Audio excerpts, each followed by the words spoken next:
Om mani padme hum. Om mani padme hum. Om mani padme hum. A little loud. Yeah. You think it's too loud? You're good? You think that's okay? A little down? Okay.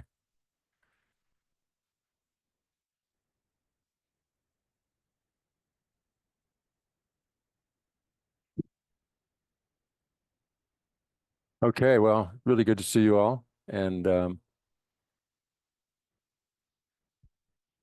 Zoom too. So we'll try to get an email to you. I don't know what a good email would be, Tyler. Maybe you could send out an email to people. Like if there are things that if there are things that there's going to be a book list sent out, little book list, and it's got a book from two of my main first two teachers, Lama Zopa Rinpoche and Lama Yeshe, and then um, two friends that wrote books and a nun who wrote a book that I talked to just recently, and so so for the next, it's not till February 22nd. So then on this book list, there'll be an email you could send ideas for what maybe you'd like to go deeper in, maybe things that caught your attention during these 4 weeks, and you want we could have more of a discussion about those or more interaction about those. So if anybody hasn't registered for the class, a good way to receive that email would be if you registered on the website with the event, and then you'll be connected to an email that goes out to everybody that way.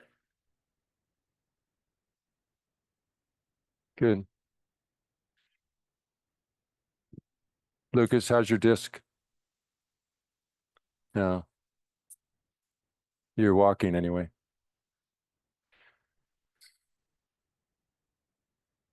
Okay.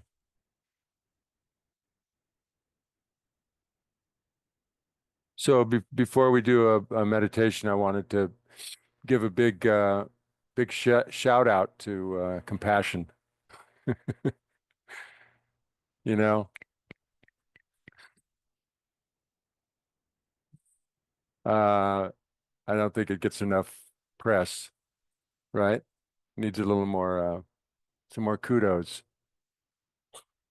I mean, we wouldn't be alive, I think, without compassion. Our parents or caretakers taking care of us. Uh, Endorphins, is that what they're called? When you hug somebody. So that just that caring attitude that mothers have for their young, for the most part, right?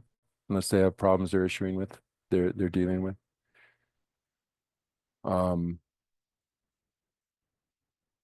that responding to suffering, always attentive, always listening, right? For what they might need to help with.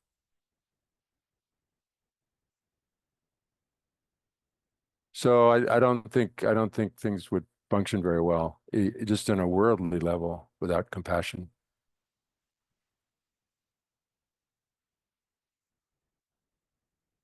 People looking after each other and taking care of each other.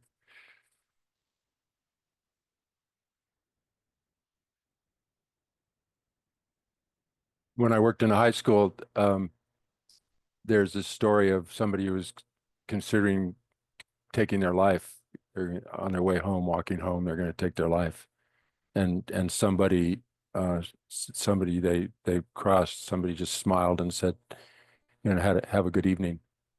And it changed their mind. So the impact that we can have on each other is amazing, you know, the littlest of things. And so, yeah, just in a worldly sense, it's pretty hard to get by without compassion. And then on the we're going to get into more today, um, working this path that we've been talking about. Compassion is indispensable. I mean, it's not It's not going to get you there. You're not going to get there without compassion. And what it leads to is more of a, unconditional love and compassion and for all beings and a wish to be the best you can so that you can help others. That altruistic motivation, bodhicitta.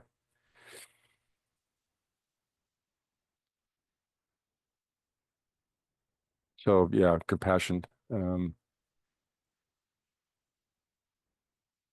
So we're kind of in this path of mental research. We're mental scientists trying to discover our mind, trying to uncover its roots and how things exist. But in that process, we learn how we've talked about how interconnected we are, interdependence. We've talked about the four facts of life, where we're kind of starting to get real about things being impermanent and there's suffering, and it does matter what we do, and there are effects, and that we have this incredible opportunity, this life, this human life.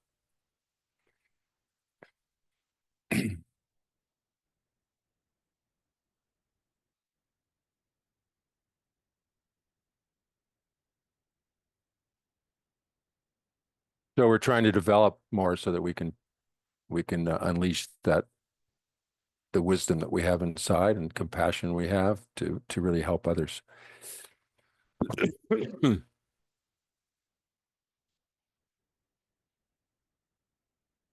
So that I wanted to announce that the topic today that we're going to for discussion is this challenges and rewards of maintaining this altruistic motivation. Like, what are the challenges and what are the rewards? Kind of like, is that a cost analysis? Pros and cons? Is that what that is? Like in economics? Anybody into economics? You know what I'm talking about. And then also the significance of having a teacher, right? Somebody to help us along the way. So this tradition is a I always thought it was just oral, but it's also aural. Aural. Oh, like like like oral as you hear it, right? But AURAL is that it, I mean, it's spoken. Oral is spoken, but oral is you hear it. So you have to hear it for it to be transmitted, right? So it's really been these teachings have been passed down from uh, orally and orally. I'm probably saying it wrong. All of over centuries, you know. I mean, they go back like some practices have like you at the beginning of a practice you'll have like 50 teachers listed. Like it went from, from Talopa to Naropa to the Patingba brothers to, it's just like, it just goes on and on and on until it gets to your own teachers, you know? So it's an experiential lineage, right? It's experience. It's not just words. It's not just, it's an experience is passed along. I have too many notes. I'm not going to get through them all. This is all really, really important though.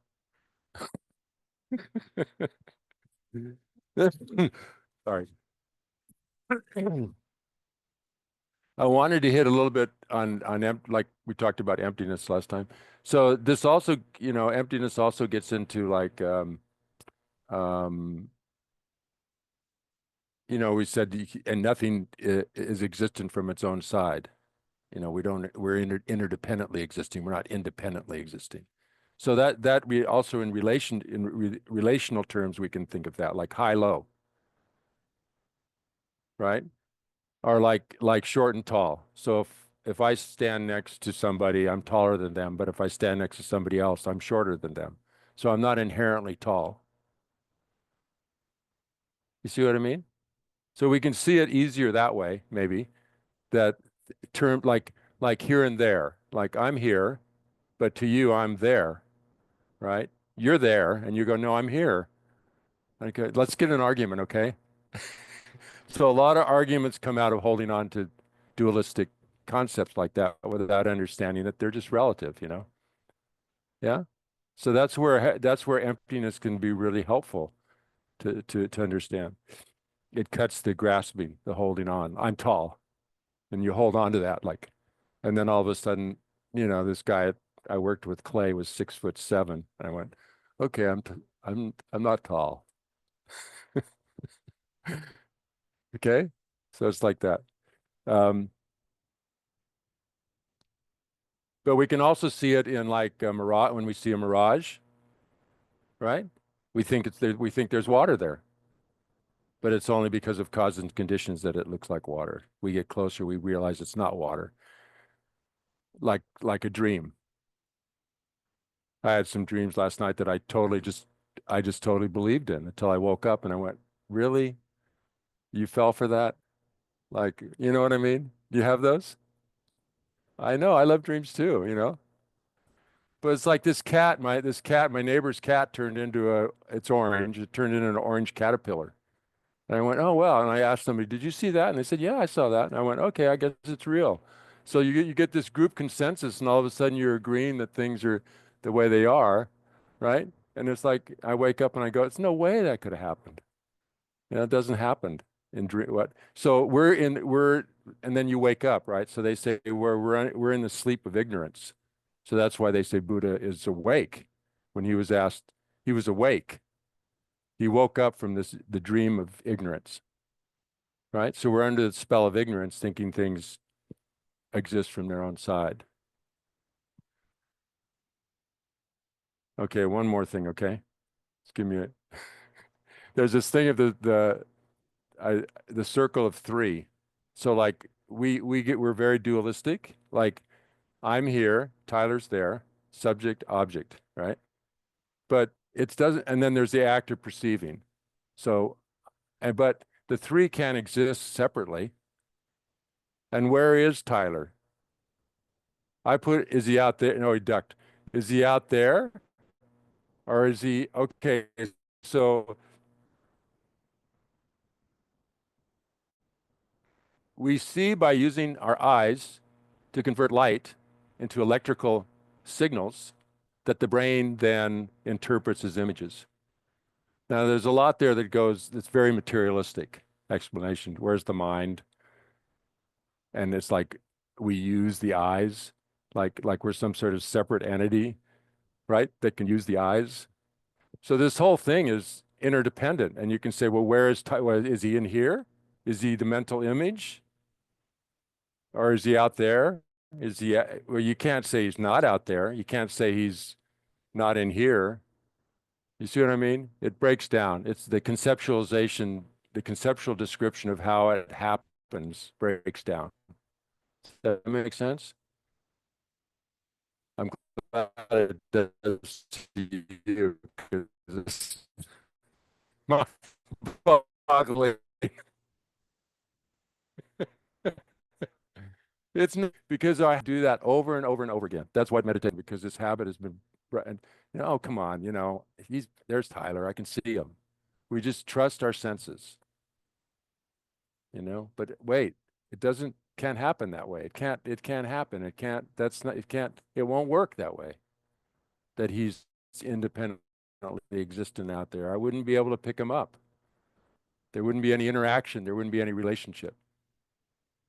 So it's beautiful. It's like it allows relationships. It allows interaction. It allows change, right? Okay.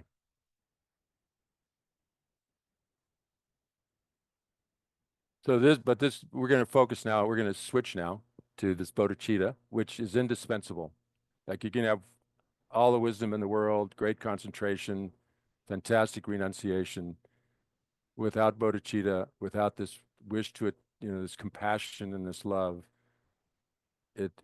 because it's not complete, right? I mean, we are in this together. We do depend on each other. So if you leave that out and well, I'm just going to focus on my own happiness, you can get there. There are traditions you can get to be in a very peaceful spot. through concentration and wisdom. You can, but then Lama Yeshe said, then the Buddhists come along and, you're at this really high stage and they come along and say, wait a minute, you don't have bodhicitta. What about others?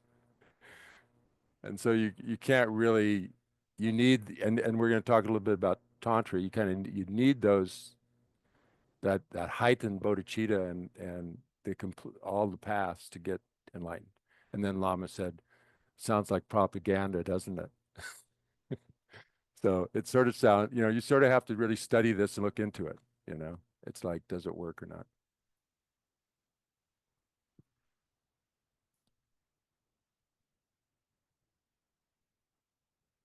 So in order to develop bodhicitta, um, so that this to me, it's the beauty of of Tibetan Buddhist path. Okay, it's not like, yeah, compassion's great. I'm going to be compassionate. When I went to Sunday school, I was brought up a Lutheran, and I went to Sunday school. I was confirmed a Lutheran, and there were I would go and they'd talk about compassion, and then I would go out in the world and I would go, uh, I'm not I'm not feeling it, and how do you develop it? It's so important, but how do you get that? How do you have compassion? And we're not talking about limited, like I have compassion for my family. I don't want them to suffer. But how do we have universal compassion? How do we have unconditional compassion? People talk about that's really valuable for bringing up children, unconditional love. How do we have that for everyone? Huh? Huh? Jesus tried? Yeah. No, there's many of, yeah. Yeah. Yeah. Yeah. Really. So I got really kind of hooked on Buddhist psychology because it had methods to develop not only compassion and love, but bodhicitta. You know, I mean, what doesn't that feel good just to think of feeling unconditional love for all beings? I mean, somehow I just feel like that. So just hearing the word bodhicitta, I think is amazing. How many people, in high school, some students wouldn't even never heard the word impermanence, right? Yeah. I know. So it's like we're not, school's not really studying those things. So we're going to start with our meditation is going to be a equanimity meditation. Do you know this one? You do? Yeah? Where? No. Well, yeah. Oh, you're nodding your head. I like that. Okay. So I like this one. This one's it's sort of like when you're a farmer, you have to clear the field of rocks and make it level before you can plow and plant the flowers of love and compassion and bodhicitta.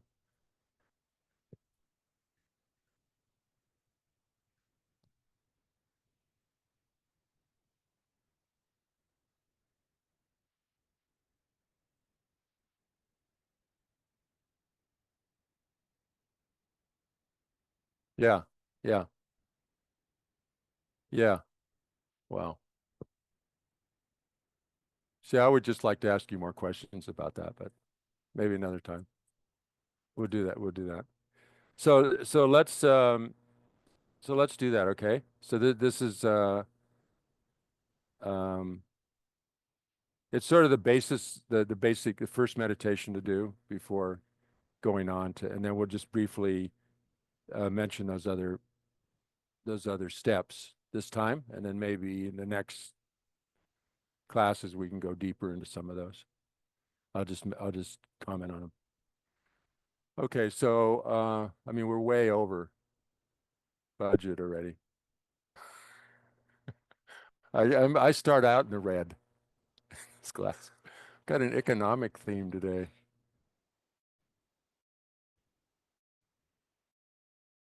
profit and loss.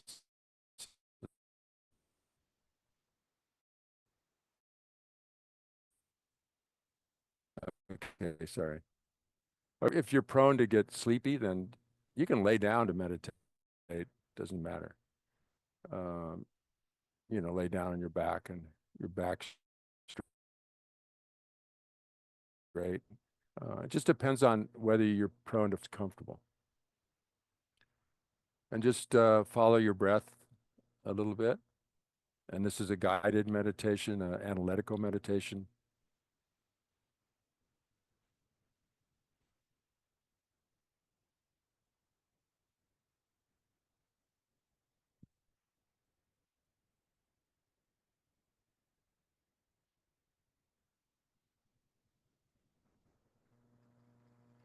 So use your power of imagination, visualization, to see in front of you somebody who represents a friend to you, is a friend to you. You can actual people that you know or that you've heard about, you can use. Somebody that's a friend, you'd consider a friend. Somebody that you consider an enemy. I mean, enemy is a strong word. Maybe somebody you have some aversion to, you don't particularly uh, you're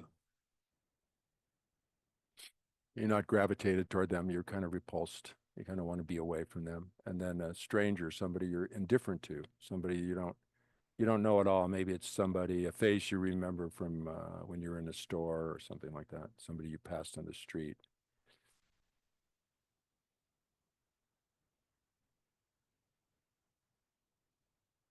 Usually the friend is somebody that has helped us out in some way, or they're nice to us. They say nice things. They help us out. They seem to care about us. The enemy seems to go against. So we have some attraction, some attachment, and then the enemy is somebody that seem to be. We're a little bit afraid. Maybe we're afraid. We think they might hurt us in some way. Their attitude, their ideas, and then the stranger we're pretty much indifferent to. We don't know anything about them. We don't pay much attention to them at all. So these are all human beings. They're just like us, human beings. So usually these designations are very temporal. They sometimes depend on recent events. Um, so just to be looking at how these are not fixed. People don't walk around with labels on them that I'm Rich's friend, I'm Rich's enemy, and so that I can easily identify them from their side. It's something I'm projecting onto them. That's something to remember. It's something we're projecting onto people based on our reaction to them, the label we put on them, and how we react to them. And it changes. It changes. Maybe you've had the experience where there's somebody you didn't know, then you get to know them, and boy, I don't like that person. I don't think I could be around them at all. And then after a while, it's like, wait a minute, so and so likes them. My friend likes them, and this person likes them, and maybe I should give it a try. So then you start talking to them, and it's like, wow, now they're my friend. And then you don't see them for 20 years, and you pass them on the street, and you don't even recognize them. You walk right by them. Now they're back to stranger. So in one person, these three um, attitudes, these three labels, we can be putting onto people, just in one person.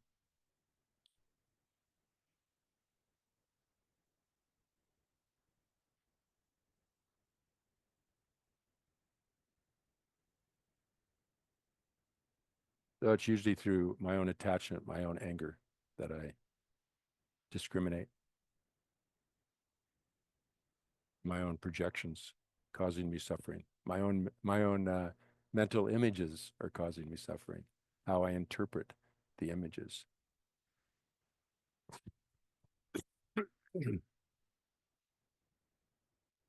So basically, these three categories are just like me. These three people, they want to be happy. They don't want to suffer. They're just like me. There's absolutely no difference on that level. We may go about it differently. We may not agree with their methods. They may not agree with ours, but that is basically the situation.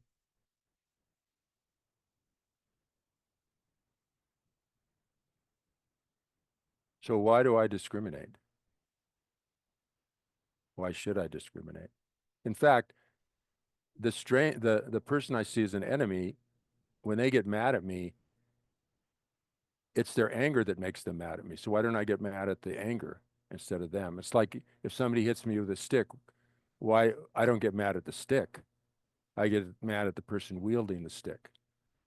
So why don't I get upset with anger and go, well, I have some of that. Maybe I could work on getting rid of that because that seems to cause a lot of problems. And if I don't like anger, why would I get angry back? And then you can get in discussion with yourself in these kind of meditations. Well, because they deserve it and I don't. So then we get to see just how self-centered this attitude is of discriminating between friend, enemy, and stranger.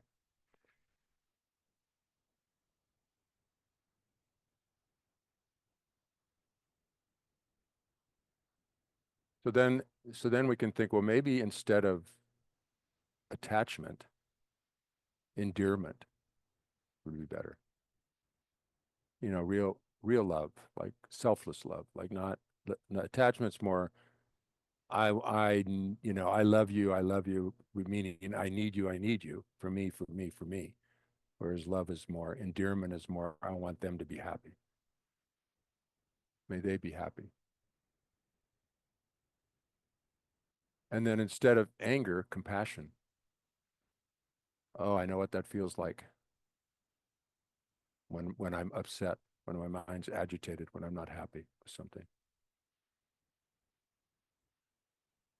And there's no reason to be indifferent to anyone because they're all just like us. They want to be happy. Even in a store, you're walking down the aisle and you happen to bump into somebody, you say, "Excuse me." You don't know them, but we say, "Excuse me." I'm sorry. You help pick up their bags. So the indifferent attitude changes as soon as as soon as there's contact. I think His Holiness said there aren't strangers, they're just people I haven't met yet.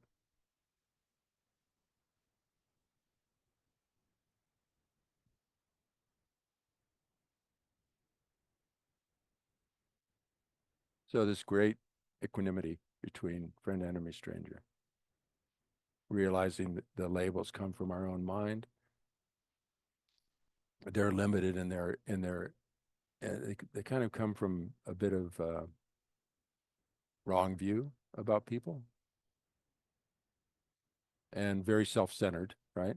Just based on me. So if I if I turn it around a little bit, um, how is it for them? How are they doing? And also, it's just realizing the benefit.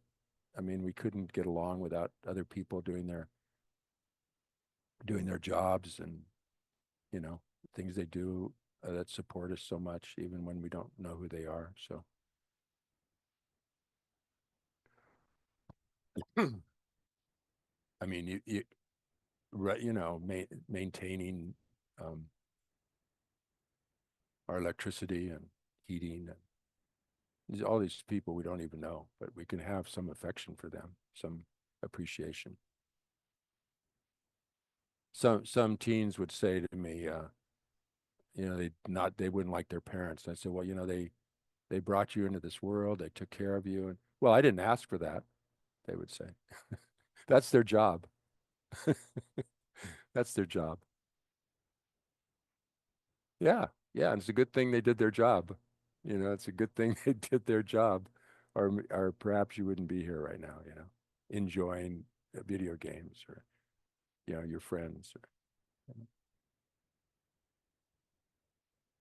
So this mind that holds to these extremes, these exaggerations about people, needs to be challenged, and this is a really good meditation, I think, to um, challenge those limiting beliefs about people.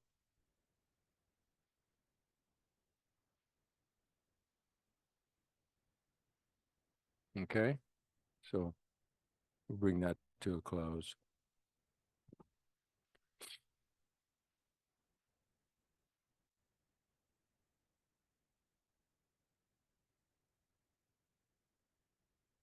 Okay,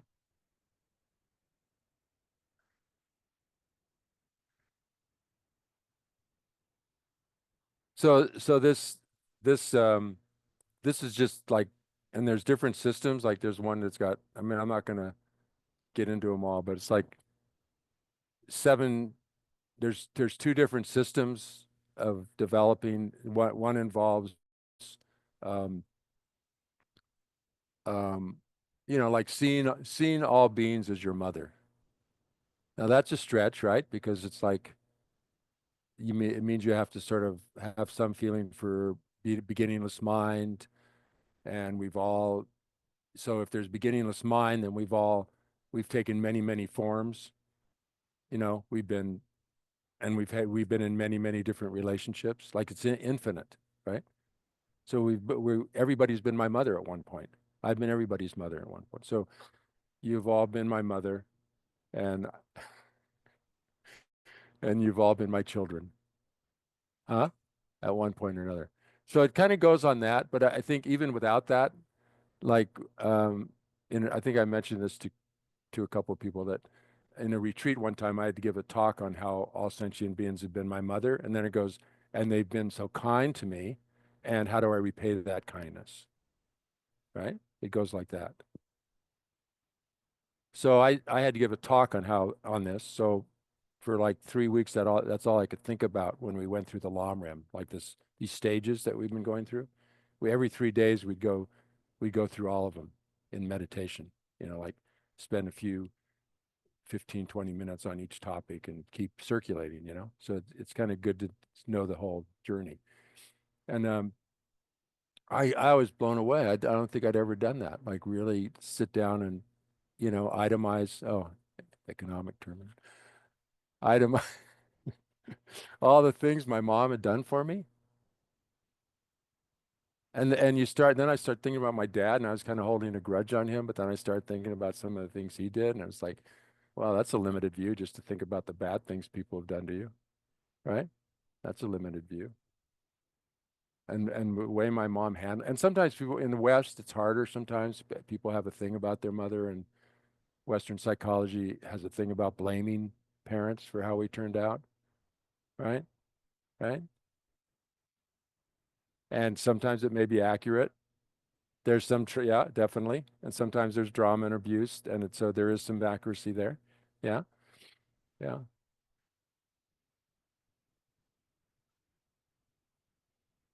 yeah, yeah.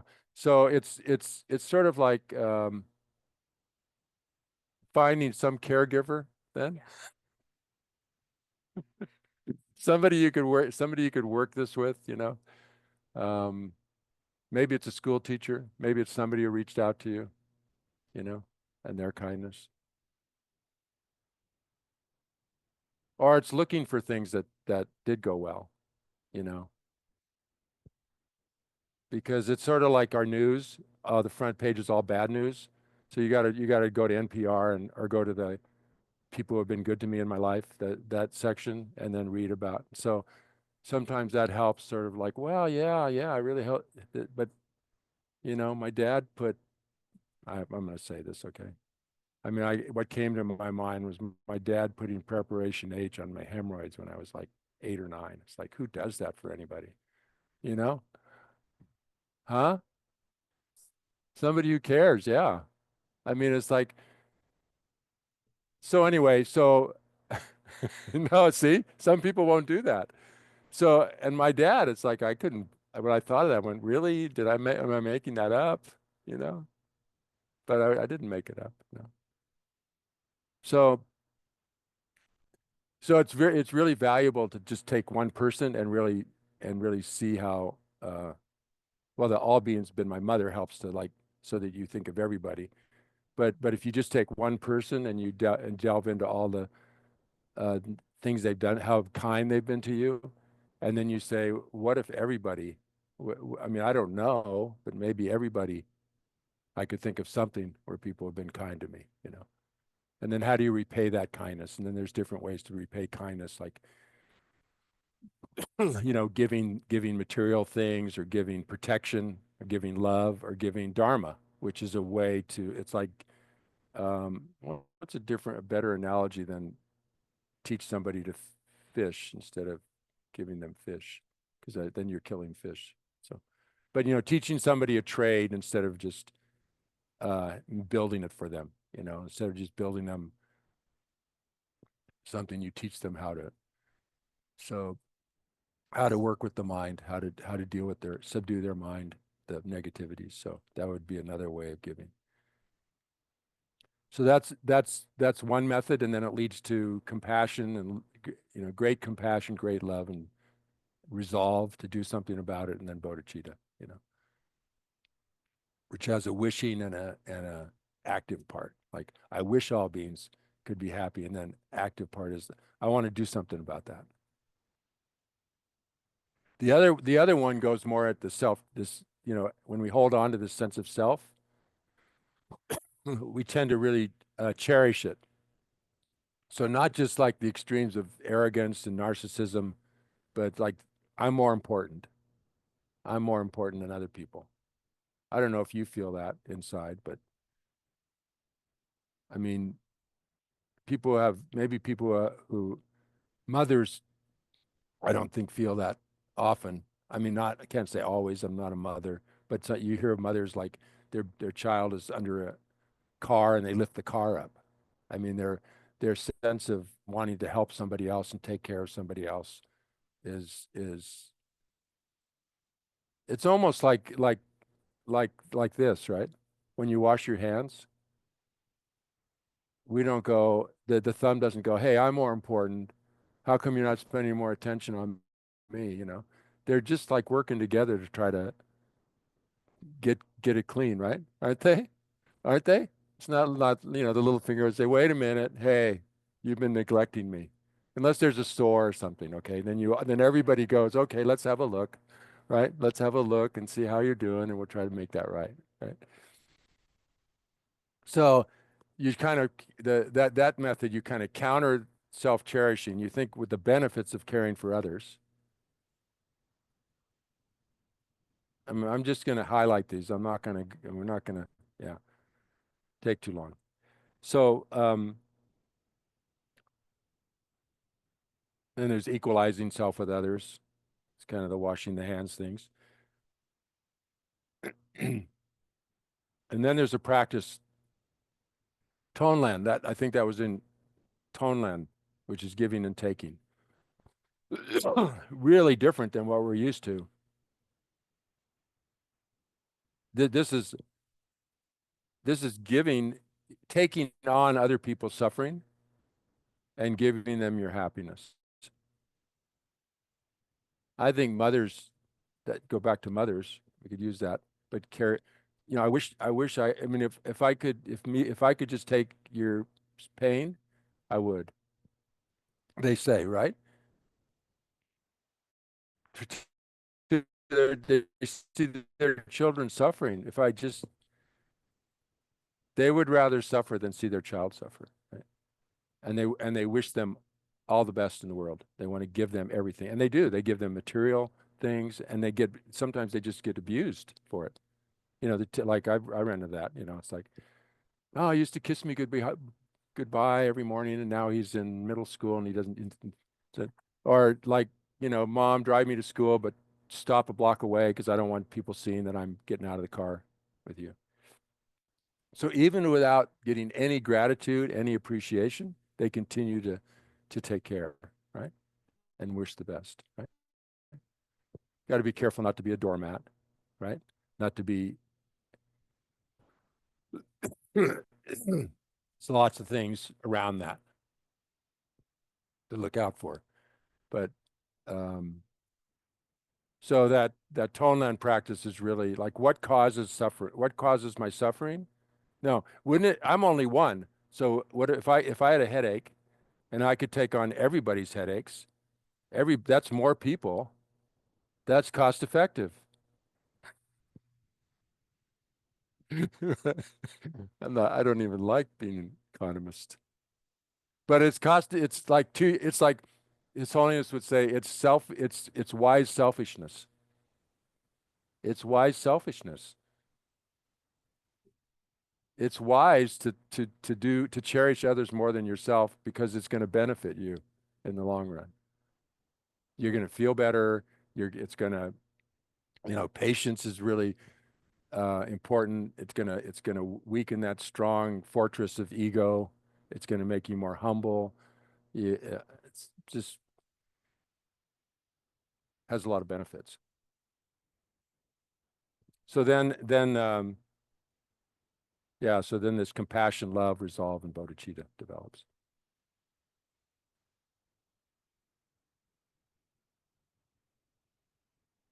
So this bodhicitta, or this cherishing others, really goes against this. We talked about this dictator, the one who bamboozles us and hoodwinks us, right? It challenges that, right? It challenges that. It challenges that self-cherishing attitude. I'm the most important. Because that's not really true, is it? I mean, right? Yeah, I didn't think so. I mean, I want to think so, but I mean, the ego wants to put up a fight, right? It wants to argue against. Yes, yes, you are. No, you are. You're really the most important thing. But I wouldn't be here without my parents, so I'm not independently existing. So are they the most important now? Because they are their grandparents. Maybe it's their grandparents. That's good. Oh wait, they had parents. So this connection with all beings, people who help us out and stuff. So we're not the center of the universe. We are, in a sense, the center of our, we are. Can't say absolutely not, but maybe not so much. Maybe we just exaggerate too much, right? Too much. Okay, so bodhicitta is totally necessary. So reflecting on bodhicitta and wisdom, right? This wisdom being, seeing that things don't exist independently, they interdependently, and all the ramifications of that. Those two together, really important. Compassion and wisdom together. Not get too, but the compassion especially. So developing compassion, going through these sort of techniques, these meditations, really, really, really valuable. So until now,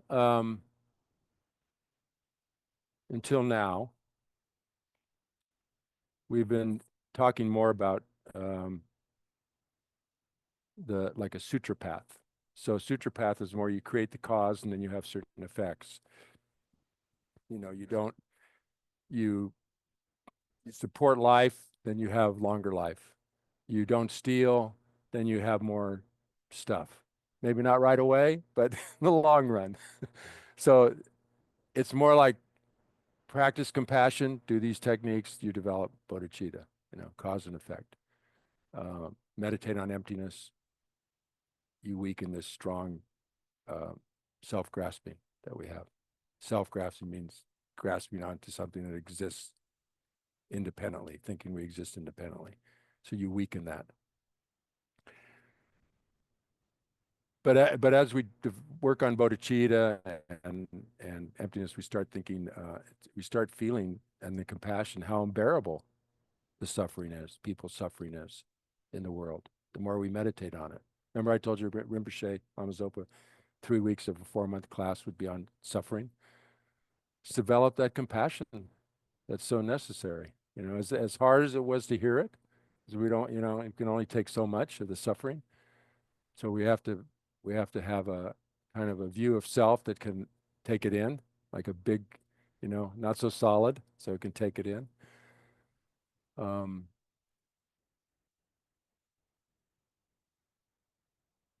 so with that strong compassion, then we can't endure it. It's unbearable, like what the suffering that we're seeing in the world.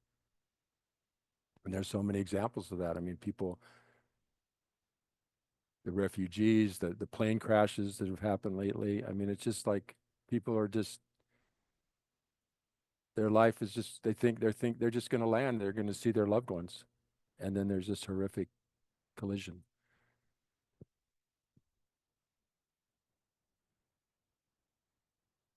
So the sutra path's totally necessary. All these things we've been talking about, going through all the facts of life and renunciation and bodhicitta.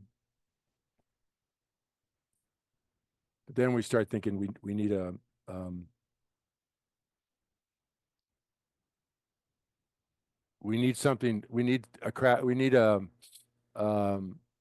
what are they?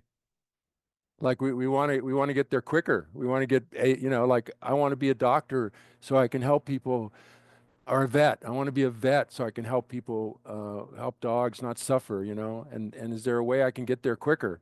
Like go through the training. And some of it you just have to go through the training, right? But then there are some methods that are quicker, right? Surgeries. Then now they have technology has developed tools that we can do surgery quicker and with less pain, right? So that technology now we're trying to turn inward to develop our mind to become uh, like awake, like a Buddha, right? So that we have all our capabilities, all of our qualities are totally positive qualities are all totally developed to the max, limitless, right? And so the only way that we're not going to help people is if there's not a karmic connection, right? Because if a cup's turned upside down and the sun's shining, it's not going to be sunny in there, right? So so the cup has to, we have to open up a little bit to be wanting to learn about these things, right? So we want to get there as quick as we can, and so we start. So the tantra is like, so remember our analogy of walking along the path and the butterfly, and then we stubbed our toe and we got off the path, then we got back on the path, and we're walking along. We meet people who show us the way, right? But we're not getting there fast enough.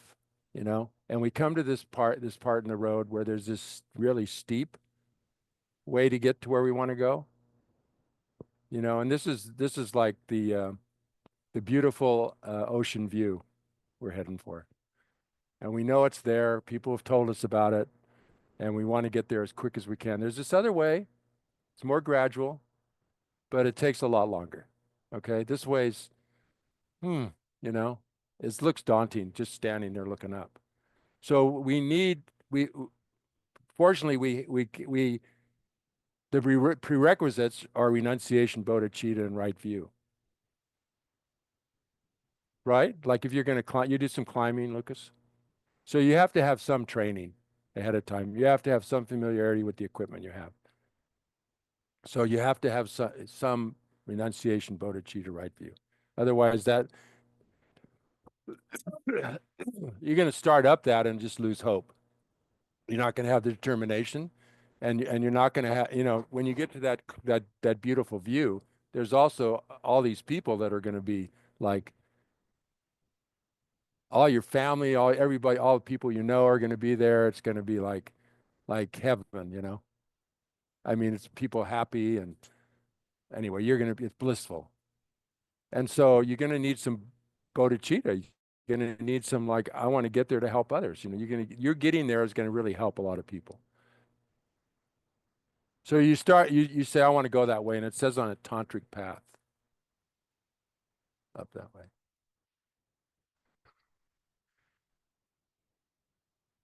So there's people there that'll be your guide. And I've gone hiking without a guide. and we had a map, but the map did, so you got a map, right? You have a map. There's maps there they hand out. But I went on this one in the Himalayas and we had a map. And Bev and I just went on our own with backpacks, no tent, and a little bit of food. We're going to go to Lake Gosenkan. So we looked at the map. Oh, yeah, okay, we go up there. There's a village there. Okay, great. We can get food there because we were staying in villages. We get there and there's no village. It's gone. And we go, okay, so we head off and it's like this. The map, hey, wait, the map didn't tell us that. And it's beautiful, and we're seeing things, and we stay in a cave, and then we head off the next day, and it's like we're not getting to the pass. And we get to this spot where it's starting to get dark, and this no, I'm not making this up, okay? And it starts to snow, and we go, what are we going to do? And these people come from where we want to go, excuse me, and there's just the two of us. We have backpacks, tennis shoes. They're coming with full hiking stuff. They got a guide and porters and a portable toilet seat. We went, come on, can't squat. So we see them coming down. They're going, oh, we lost our way, and one person, we don't know where they are. And they said, don't go. You're gonna have to follow footsteps in the snow, you know. And I asked Bev this morning, like, what would we have done if those people hadn't shown up? Oh, well, we would have looked around and, I don't know. I don't know what we would have done. If we would have gone further. So, so I'm not going to tell you what happened. No, no, we were okay. We found a rock overhang. We ate the last of our food. We burned our walking sticks. And now that I look at it, it's really symbolic of what this path is like. Because next morning, it snowed, lightning. We wake up and it's sunny. And we did 2 days trip in one day. We went back. We didn't complete so we didn't make it because we weren't prepared. Huh? We weren't prepared. So it's not an easy trip going that way. I'd like to go again, but you know, with a guide, yeah. And so it's best to have somebody that's been there before. So in this tradition, that's what a teacher is. Sometimes you'll hear guru or spiritual guide or spiritual friend, right? But when you get when it gets treacherous like this, you really have to trust this person. You really have to. Yeah, there's another example of that, but so you really have to trust in them. Um,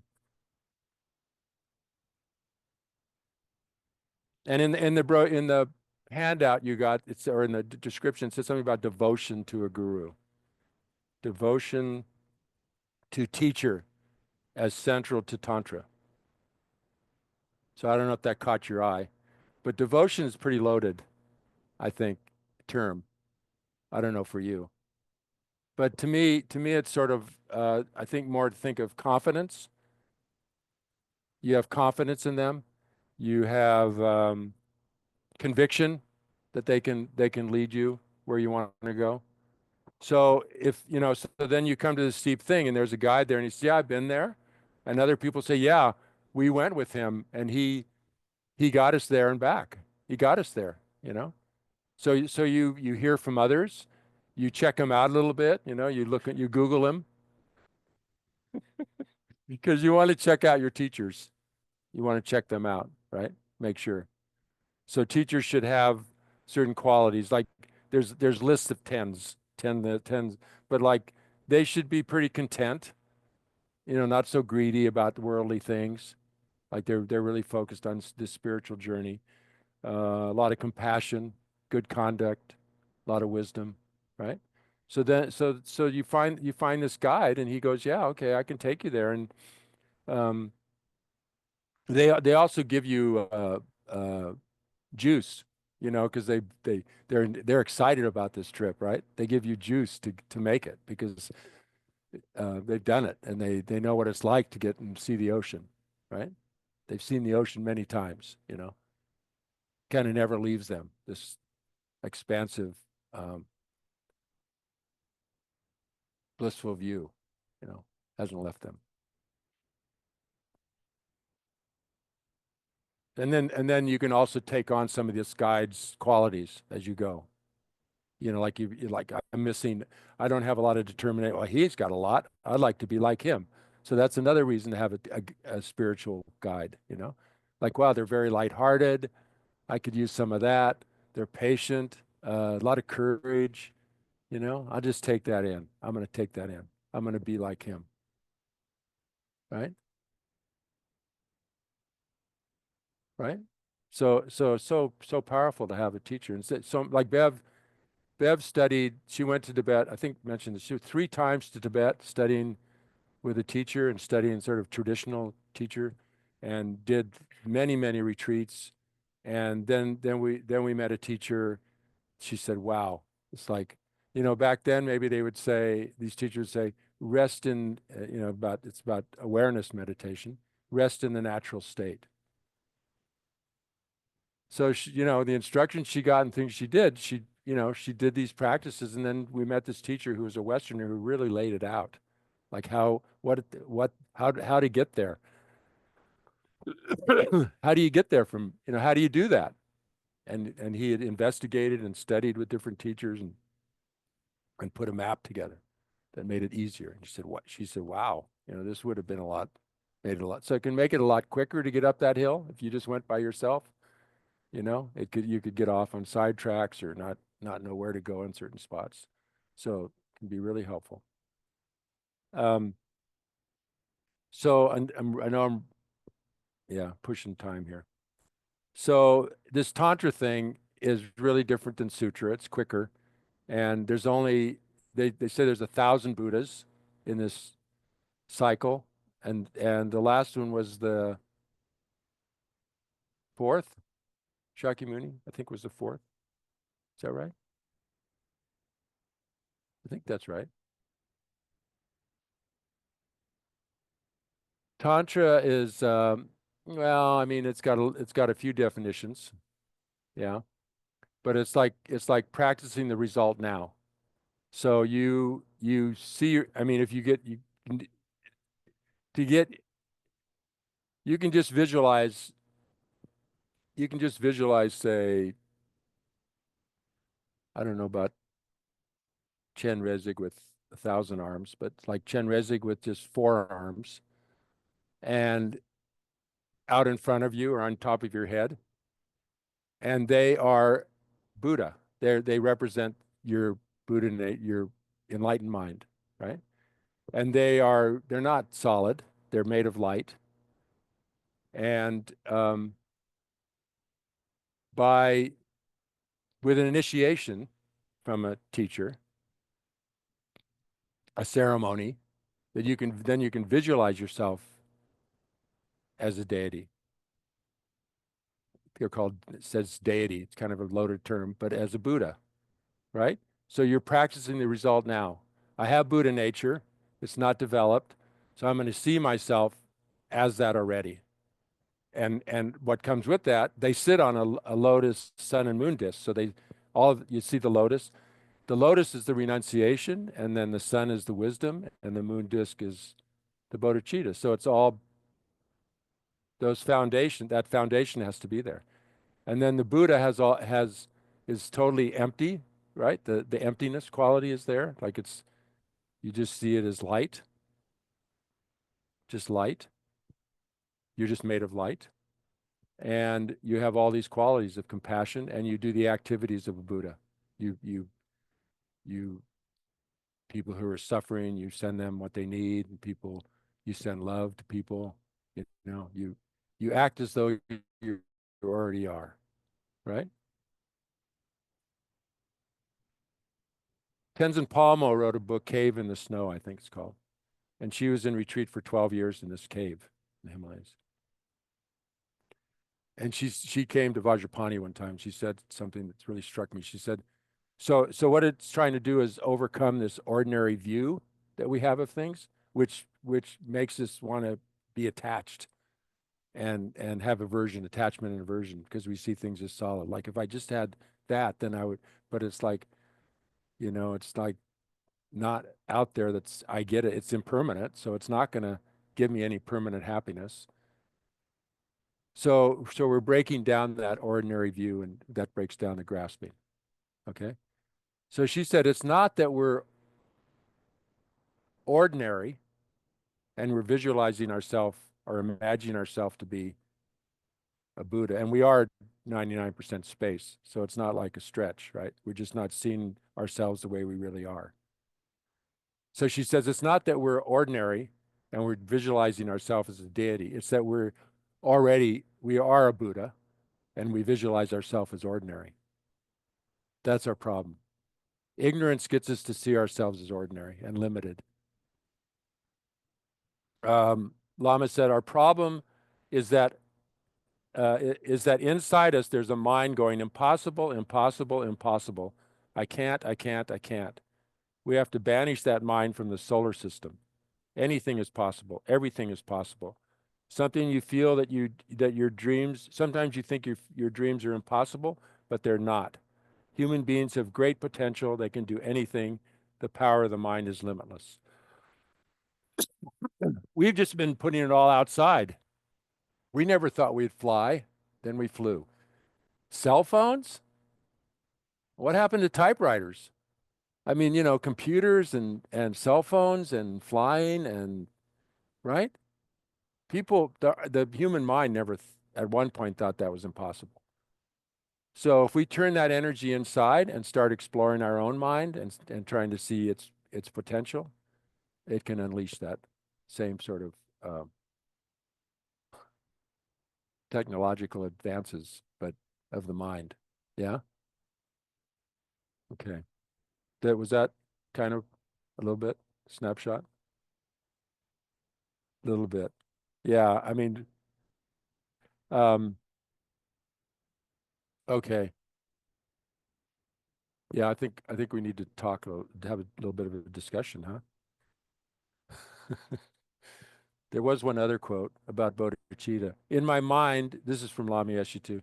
In my mind, one of the beauties of Buddhism is that it offers us a practical training for our mind, right? The practical training, step by step that I talked about. It does not say bodhicitta is fantastic because Buddha said so. Instead, it gives us methods for developing such an attitude, and we can then see for ourselves whether it works or not, whether it is fantastic or not. So again, it's on us, to try it out, practice and see what's if it's beneficial or not. Yeah. Does it help our life?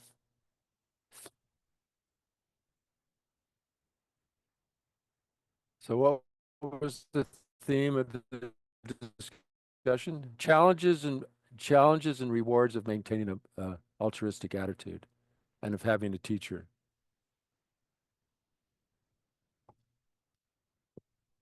Oh, okay.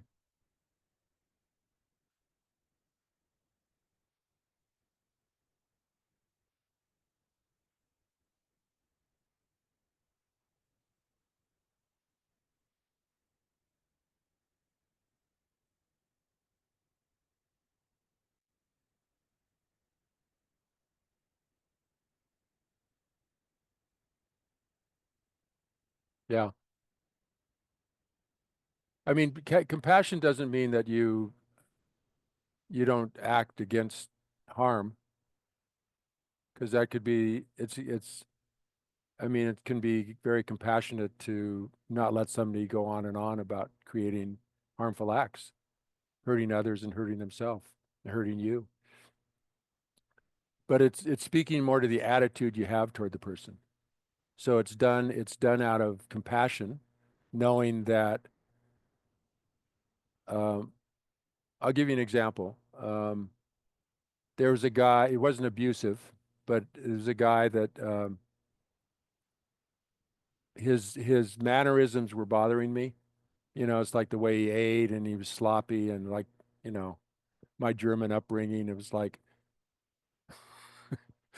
so I had this attitude toward him, right? And then he told me a story one time where he was hitchhiking and he got the guy who picked them up, took them off the road and There were three of them, and he took he took the woman with him, and he shot him and his friend. And he said, I got up and I was bleeding and had to wander to a door, and I had to get help. And first people didn't help me. I had to go some.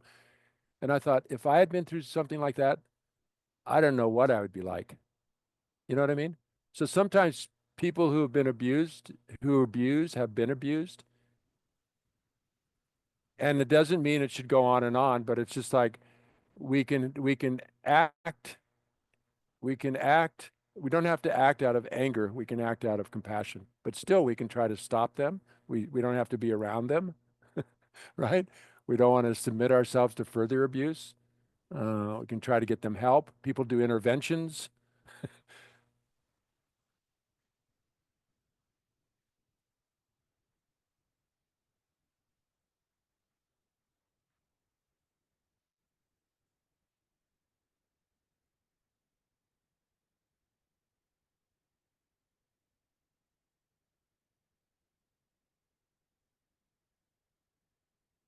Yeah, yeah, yeah, yeah, yeah, yeah, yeah, yeah, yeah, yeah. Right, right.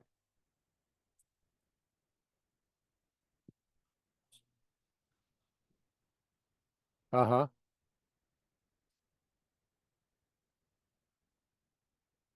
Oh, you're not speaking to them because you're angry with them. Yeah, yeah. Right, right, right. But yeah, yeah, no, yeah, yeah. I mean, you're right. I mean, the texts are written on it based on a different culture, in a different culture, right? So, um, I think not that there wasn't abuse, but in other cultures too. Yeah, yeah. Kira, now we're talking. Get,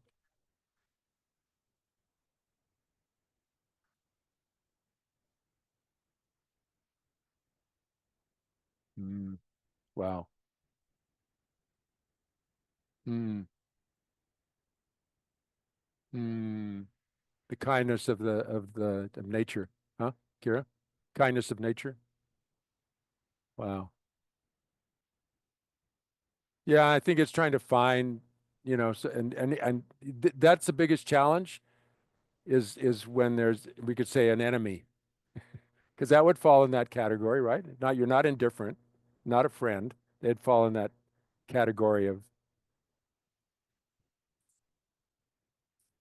yeah, yeah, yeah, yeah, yeah. So I think I think that speaks to the compassion or the love that's naturally brewing. It's like in there, it's like once out, I don't want to feel that way toward other people. Um,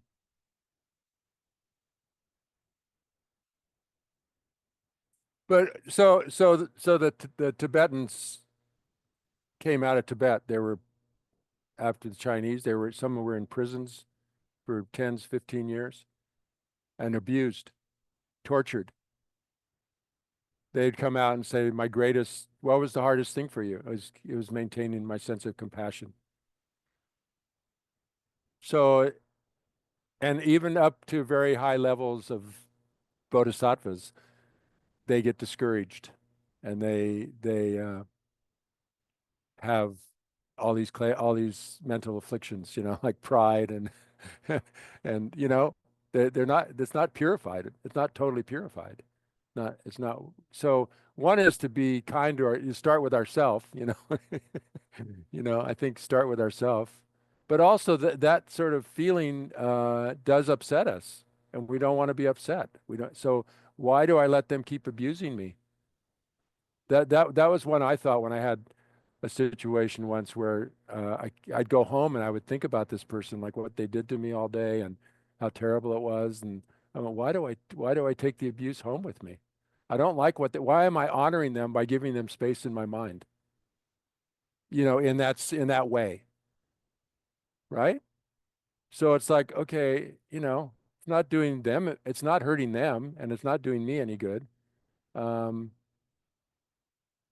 yeah, I don't like what they did, so why do I keep carrying it around with me and letting it affect me? So it does take stepping out of taking responsibility for how we feel and not saying it's because of my parents, right?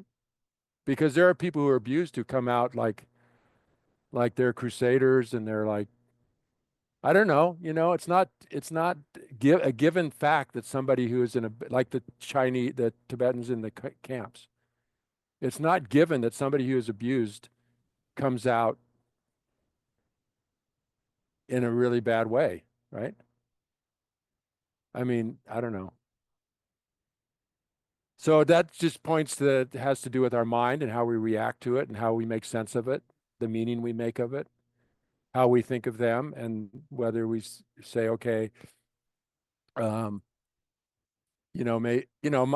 part of my healing with my dad, Jason, was like, okay, he didn't have the training in how to be a good parent, how to be a teacher to me.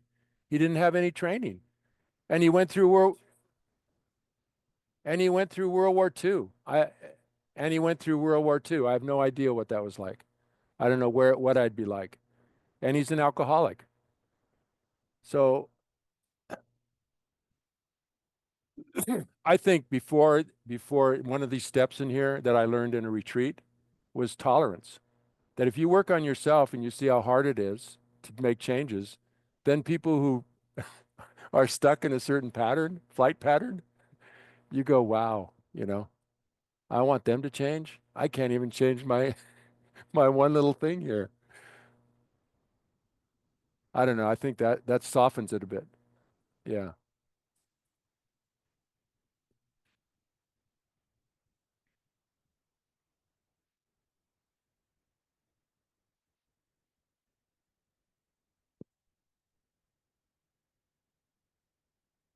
Would you say you don't have to? Yeah. You want to though. Do they try to rekindle? Huh? Oh, and they would reject you if you did?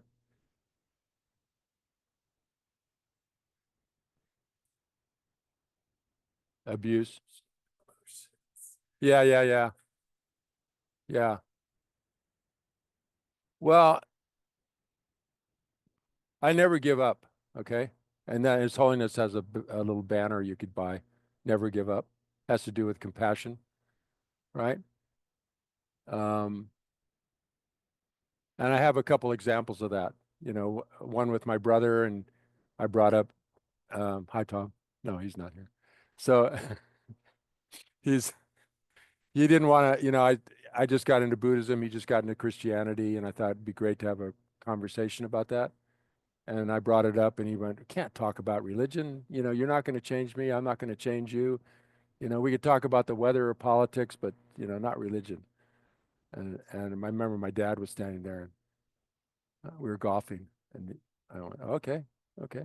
So, but I waited. I'd see him a couple times a year, and I'd sort of check in and not check in with him, but I would sort of assess where we're at with that one. And then one time, 4 years later, I noticed he might be a little more open to it. So I brought it up.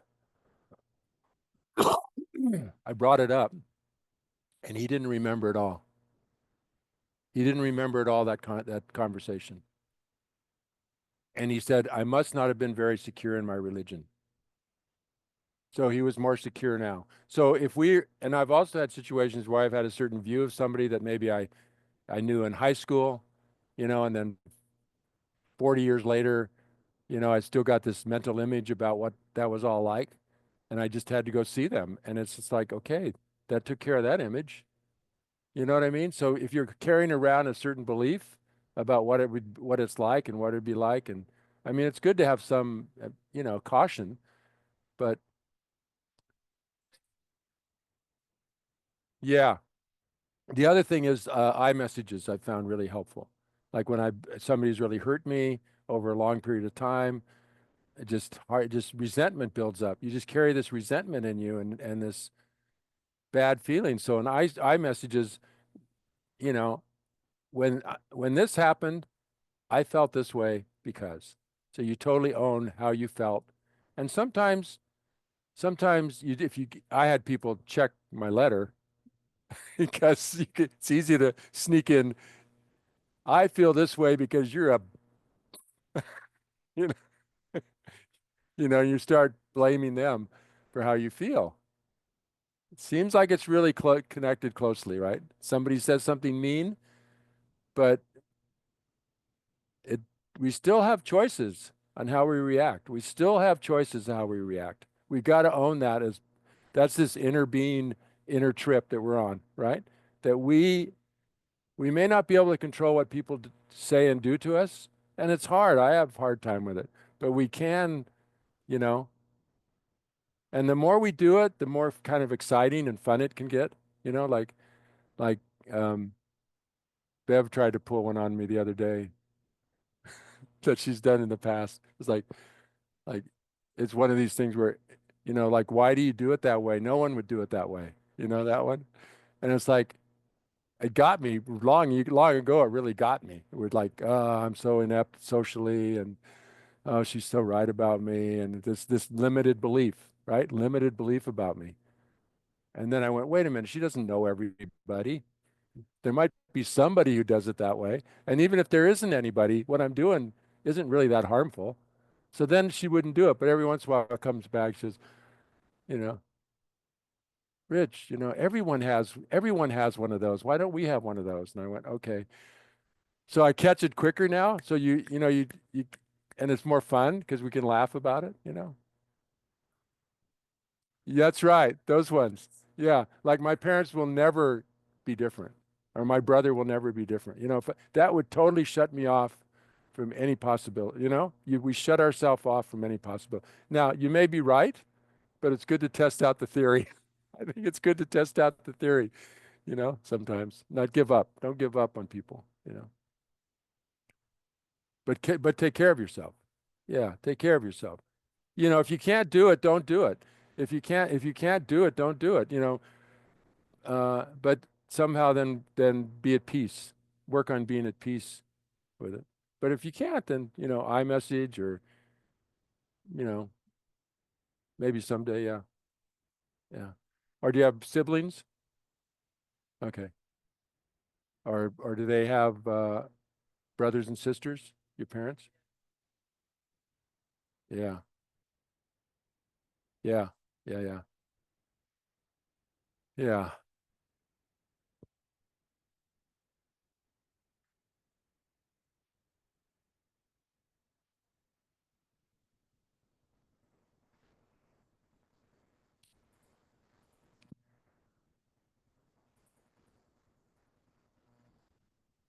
Meditation? Yeah. Okay. Okay. Let's. We're gonna do one that's sort of a little bit in line with you're asking about tantra. I think it's a little bit in line with that. Um, like I said, generally, if you're going to visualize yourself, then you need get an initiation, and that comes with has certain strings attached to it, and responsibilities, and like you've made a connection with a teacher, and you want to. And so it's like anything. You make a connection with a friend, and then there's certain, like you make a date to meet somewhere, they expect you to kind of show up, right? And you want to show up because you like being with them. So it kind of gets like that, where you've checked out this teacher, you kind of have a good feeling, and but this meditation we can all do. You don't need that. Okay. So again, back's kind of straight,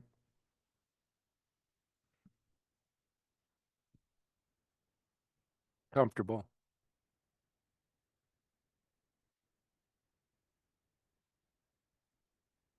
Important to be relaxed. Just relaxed, I think, physically and mentally, like letting go of worries or concerns, plans.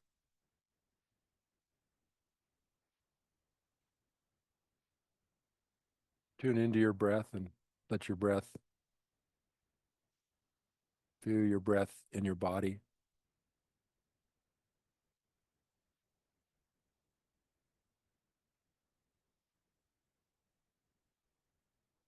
And visualize or imagine just above the crown of your head a ball of light.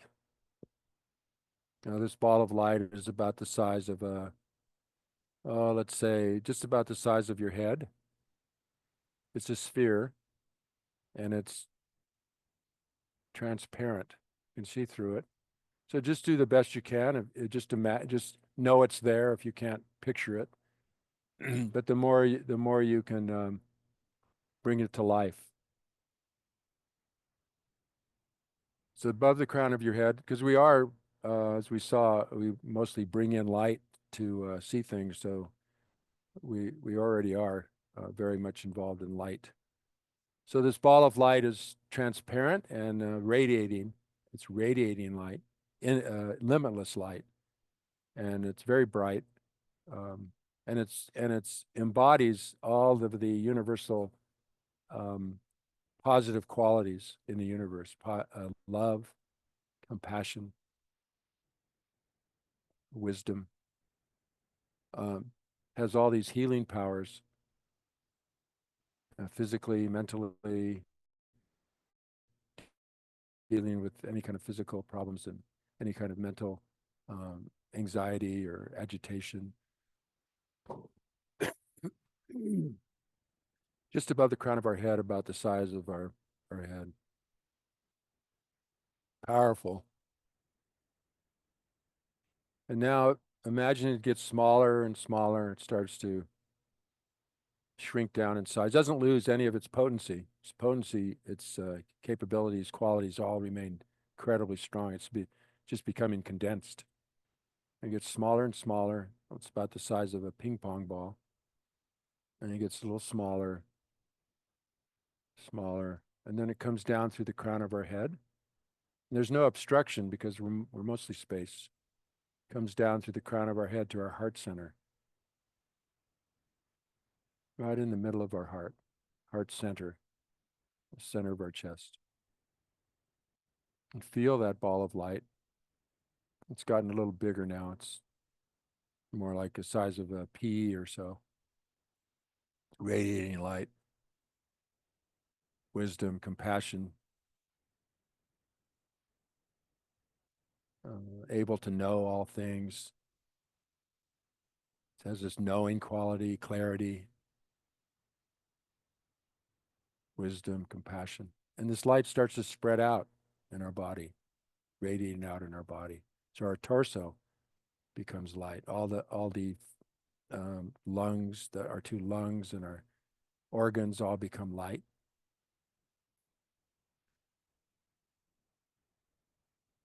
Our torso is just light, transparent, radiating light, white light, all these qualities, universal, limitless love, compassion. Goes out through our legs, down to our toes. So if we were to look down, we'd just see light, just see this white radiating light up through our arms and fingertips.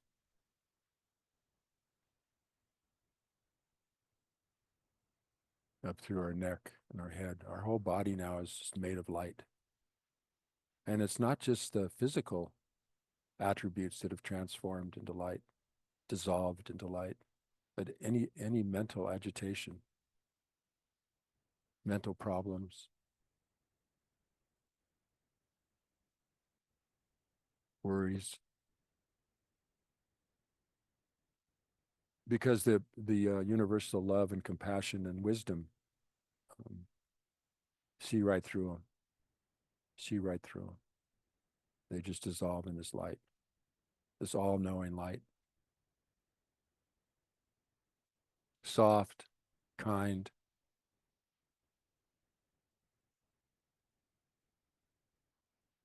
This is who we are.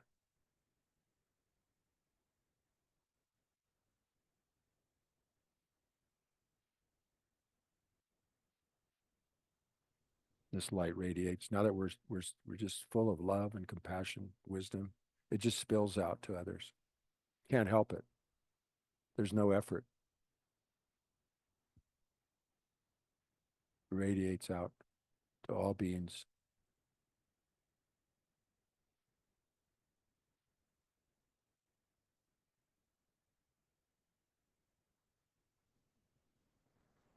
Such a strong wish and an ability to relieve them of their suffering, bring them every happiness, awaken their wisdom, their understanding.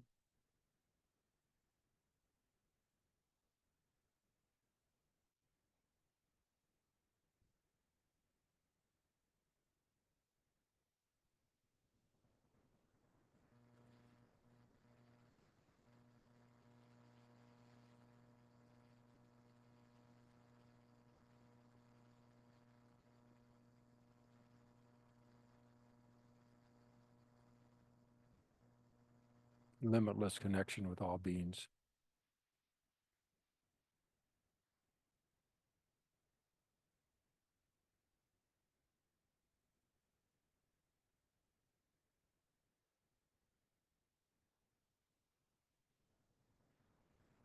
If we start to sense our body, some pain or some tension, then just remember it's light, white light, soft, radiating, transparent.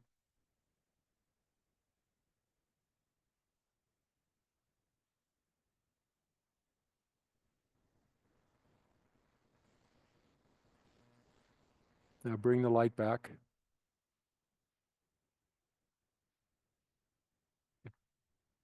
Very back from the limitless universe, back into our body. Comes up our arms and our legs and down from our head down to our chest. And as we do, the ordinary view of our body returns, but we don't believe it anymore because we know it's made of light. Mostly spacious light, very aware. And this ball of light comes back to our chest. It gets smaller till it's about the size of whatever comfortable, size of a pinhead or like a pea. And you can remember it's always there and call on it, expand it, call upon it. Or you can have it go out the top of your head again and out into the universe, always available, always around.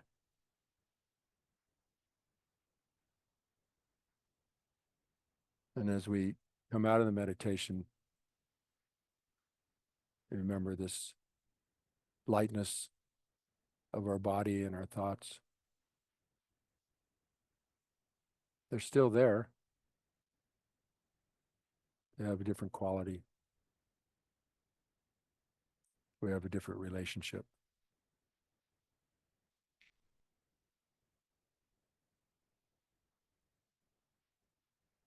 Okay.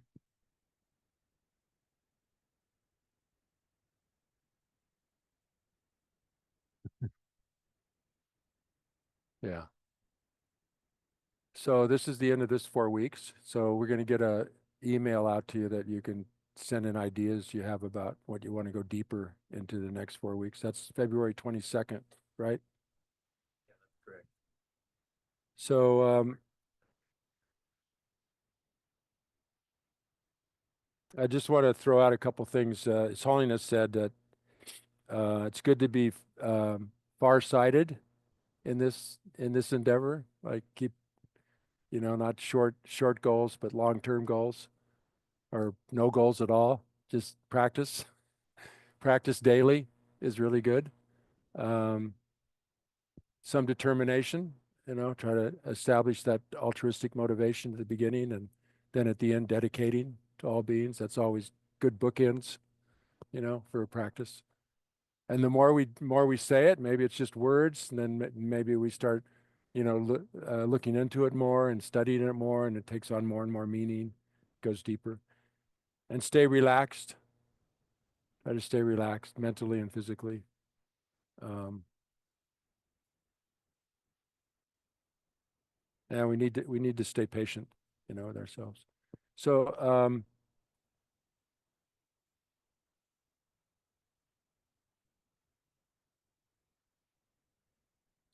just that thing about patience. So take your hand, you got your hands, clasp them together like this. Okay. What thumb is on top? What? Right one? Anybody have left? Left? Okay. Right's the right way. No, just kidding. That's what I have, right. Okay. Take them apart. Put them back together again. Same way? Okay. Now put them the other way. Was that awkward? Awkward to put the left on top, right? So anyway, that's sort of what this is about. It's changing habits, right? So if we did that enough times, the other way, maybe after a while that would become habit. So they say anything by habit becomes easy. So our habit now is to see the world in a way that causes problems, right? As things existing separately, we believe our thoughts. What did Byron Katie say? It says our thoughts are causing us the suffering. So, we've got this turning inside and starting to look at how we think and how we react to things is huge, right? That's huge. Just that is huge. So a little bit every day. And then I just want to end with the four immeasurables again. So, may beings are limitless. And so may we send them limitless compassion, send them limitless love, limitless joy. Like, may we rejoice in other people's happiness, no matter how small, even if it's worldly, good for them. They got what they got what they wanted, May they bring them happiness. And equanimity. We worked on that one today a little bit in the meditation. So limitless equanimity. May all beings see that we're all pretty much the same. We want to be happy. We don't want to suffer.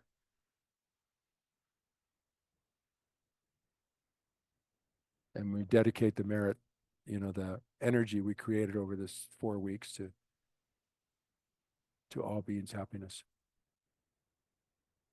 Okay? Yeah. Feel like John Lennon's song should come on now. Imagine all the people. gotta gotta work that in, Tyler. Like right at that point, you bring in imagine all the people. Maybe next time we'll fade in a little music, yeah. Or YouTube, something. Okay. Thank you all. Yeah. Thank you so much. Be well.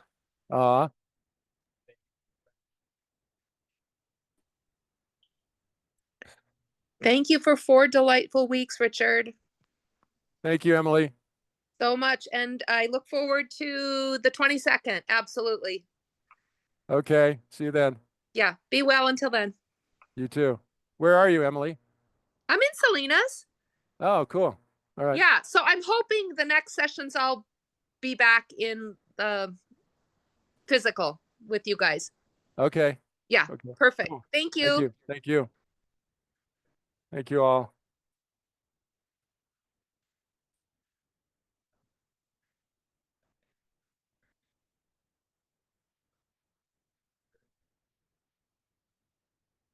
Oh, was it?